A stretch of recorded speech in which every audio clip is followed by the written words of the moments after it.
I love FCA. It's so nice seeing all the new faces, and everyone's always smiling here. Like, it's such a fun time. We have food, we have games, we have a lesson, we have a nice big circle prayer after, and it's just always different. Like, one of us leaders always has a new lesson, and I love when they can kind of correspond to our lives and what we're going through. What is the power of peer-to-peer, do you think, too?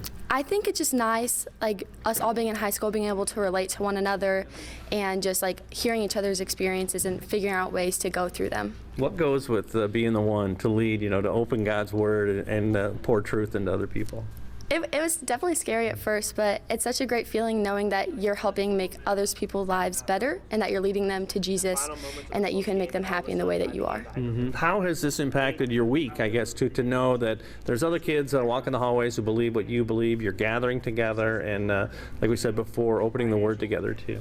It's definitely something I look forward to every week. Like, it's like, can't wait till Friday, 7:30. Like, it's just such a fun feeling, and then seeing the kids in the hallway and just being able to say, hey, like, come to FCA, like, can't wait to see you on Friday. It's just really nice. How about how some of the lessons have affected you as a student athlete too? They've affected me in crazy ways. It's just cool to be able to sit down with other athletes and hear what they have to say about things and then bring it back to sports and practices and just better myself in those ways.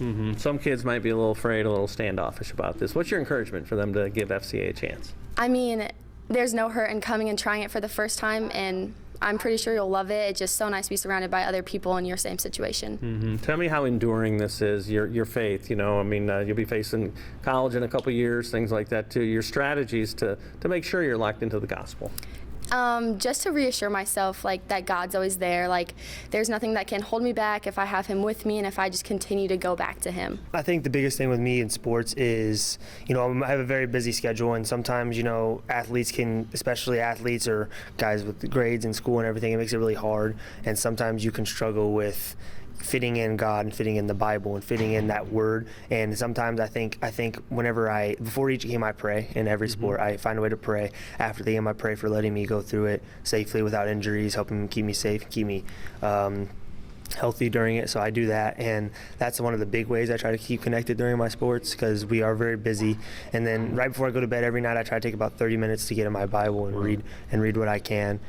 So it's a hard thing to do, a hard thing to get in and fit it in, but overall I do my best, and I think that it's a difficult thing to do, but it's where God put me. It's what He put me here to do. So I do my best to do that, and then spread the word as much as I can on Fridays and throughout the week. If I see something on my phone, like if I see some TikTok or something that's like talking about it, I try to send it to the group chat and have them see it and stuff. So yeah, that's the biggest thing with me.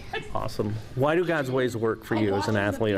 The principles, let alone a relationship with Christ. It works with me because I think, like I said, He puts everybody here for a reason, and I feel like one of my reasons, He put me here. I work hard. He put me here to have a voice, and in small schools especially, your athletes tend to have a voice.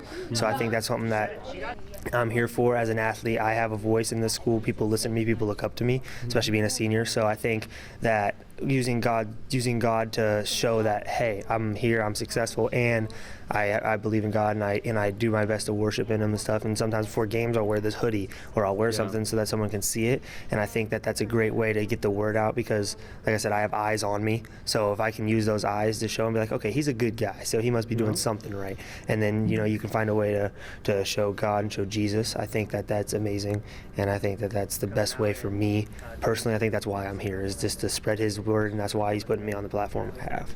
Well said. How about, too, what kids could expect if they were to come to FCA? I think what kids could expect is a very loving environment. I think that everybody here supports each other, knows that people are going through stuff, and I think that everybody has struggles in life, and I think that this is a great way on a Friday to get up. You just got to get up a little earlier, get here on a Friday, and get to worship Christ and worship everything we have.